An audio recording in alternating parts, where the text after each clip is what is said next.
ya está disponible la última versión 15.3 de Zorin OS, la mejor distro personalizada de Linux.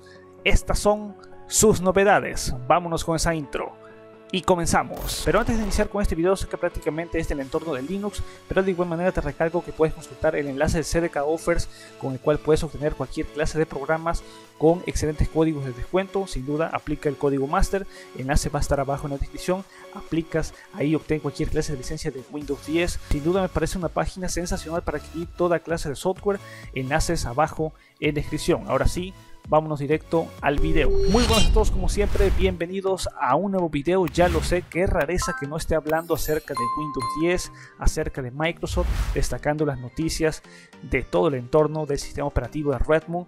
Bien, en esta ocasión vamos a estar hablando acerca de la última actualización.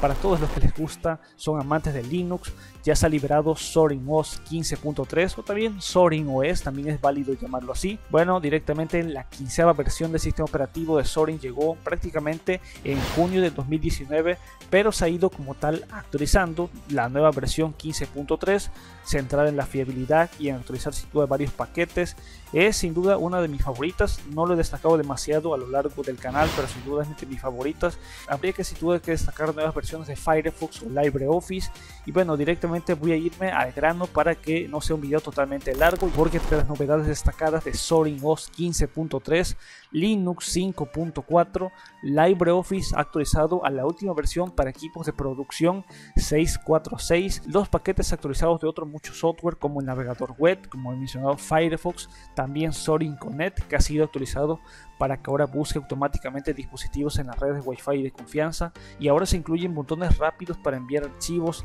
o el portapapeles en la notificación persistente. Ahora también soporta las últimas versiones de Android y mejoras en la estabilidad, y ahora mejoras también en el rendimiento. Eso me parece fascinante. Ahora está más fluido y también se ha mejorado el soporte de hardware y también mejoras, ya lo sabemos, en la seguridad. Se han incluido de hecho nuevos parches de seguridad. Habría que destacar que es la cuarta actualización que recibe esta versión y se basa en Ubuntu 18.4.5 LTS, lo cual significa que toma entre las novedades el nivel del kernel, gráficos de Linux 5.4 como había mencionado, y otras mejoras relacionadas específicamente sobre el soporte de la última generación CPU y GPU de Intel y AMD. Sin duda me gusta denominarlo como una propuesta para un reemplazo de un Windows 7, así lo he venido manejando. Habría que destacar que también suite ofimática de LibreOffice 6.4 en la última versión de mantenimiento, así es que está totalmente disponible, y también es una actualización sin duda incremental,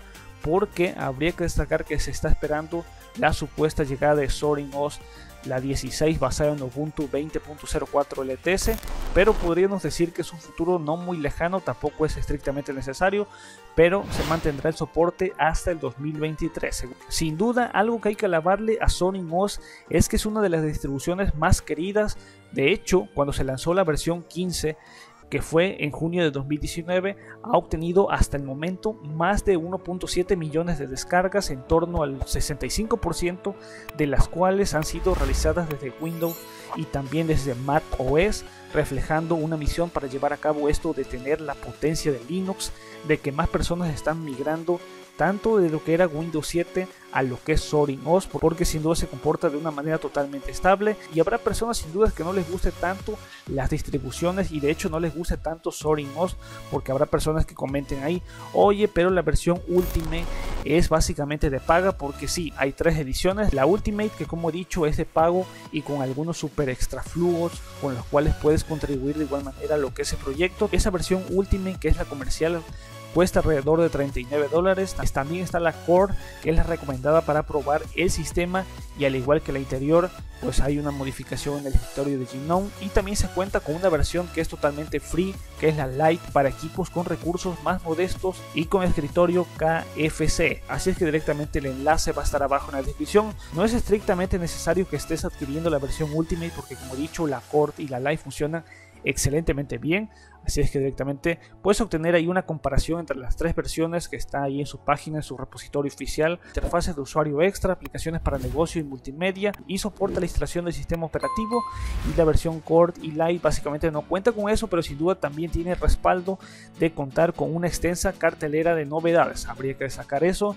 Y bueno, ya finalmente yo hasta aquí voy a estar dejando lo que es este video totalmente muy rápido. Déjame decirte que más tarde tenemos otro video sensacional, no te lo debes de perder por nada del mundo. Y nada, yo finalmente me despido. Recuerda consultar el comentario fijado, siempre lo fundamental, y también la descripción. Nos vemos hasta la próxima. Master Tutos fuera. Peace out.